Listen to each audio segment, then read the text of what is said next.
Next we have to continue third year max and then subject is dynamics.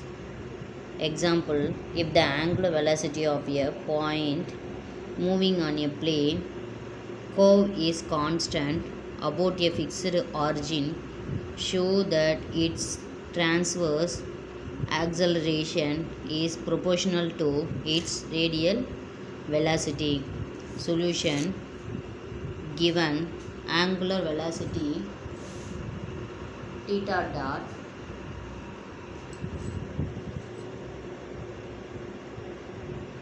is equal to w equal to a constant, therefore radial velocity equal to r dot, therefore transverse component of acceleration equal to 1 by r d by dt into r square theta dot equal to 1 by r d by dt r square w equal to 1 by r w into d by dt into r square is equal to 1 by r into w into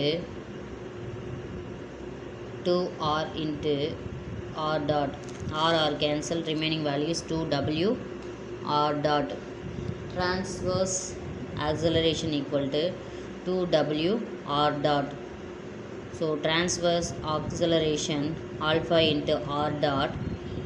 So therefore transverse acceleration is proportional to the radial velocity. Next example, the velocities of a particle along and perpendicular to the radius vector and lambda r and mu theta.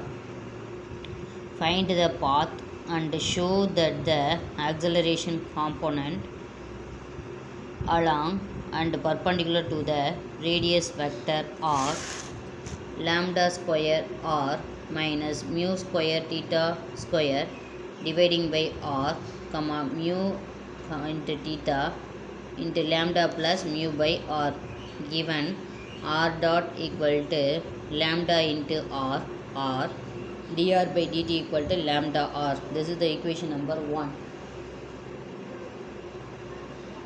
Next, r into d theta dividing by dt equal to mu into theta. This is the equation number 2.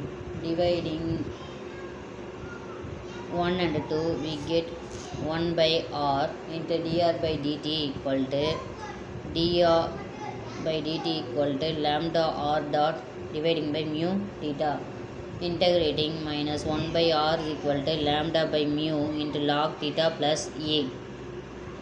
The acceleration along the radius vector r double dot minus r into theta dot whole square is equal to dr dot dividing by dt minus r into theta dot whole square is equal to d into lambda r dividing by dt minus r into mu theta by r whole square, lambda equal to lambda into dr by dt minus r into mu square into theta square dividing by r square by 1 and 2, lambda into lambda r minus mu square theta square dividing by r equal to lambda square r minus mu square theta square dividing by r equal to lambda square r minus mu square theta square by r. The acceleration perpendicular to the radius vector is 1 by r into d by dt into r square theta dot whole square equal to 1 by r into d by dt into r square mu theta dividing by r. Since by equation number 2, mu by r into r dot theta plus r into theta dot equal to mu by r into lambda into r into theta plus mu into theta is equal to mu theta into lambda plus mu by r. So to find the orbit of a particle moving under and under an attractive force varying as the distance. Proof: let the position vector of the particle of mass m at time t be r vector if n square r is the force per unit mass. Therefore, then the equation of motion is m into r vector double dot equal to minus m into n square r into n cap r vector double dot equal to minus n square r vector if r vector double dot equal to xi vector plus yj vector, then we get x double dot equal to minus n square x, y double dot equal to minus n square y. The general solution of this differential equation: x is equal to a into cos nt plus b into sin nt, a into cos nt plus b into sin nt minus x equal to 0, y is equal to cos c cos nt plus d sin nt, c into cos nt plus d into sin nt minus y equal to 0, where the components a, b, c, d depend upon the initial conditions. So solving these two equations for cos nt into sin nt. Cos nt dividing by modulus of b minus x d minus y is equal to minus sin nt dividing by modulus of a x c y equal to 1 by modulus of a b c d. Therefore, cos mt equal to minus by plus dx dividing by ad minus bc.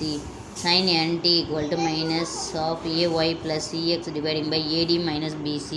Squaring and adding, we get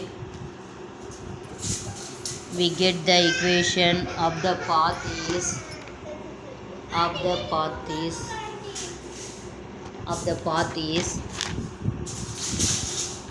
cos square nt plus sin square nt equal to dx minus by dividing by ad minus bc whole square plus cx minus ay dividing by ad minus bc whole square.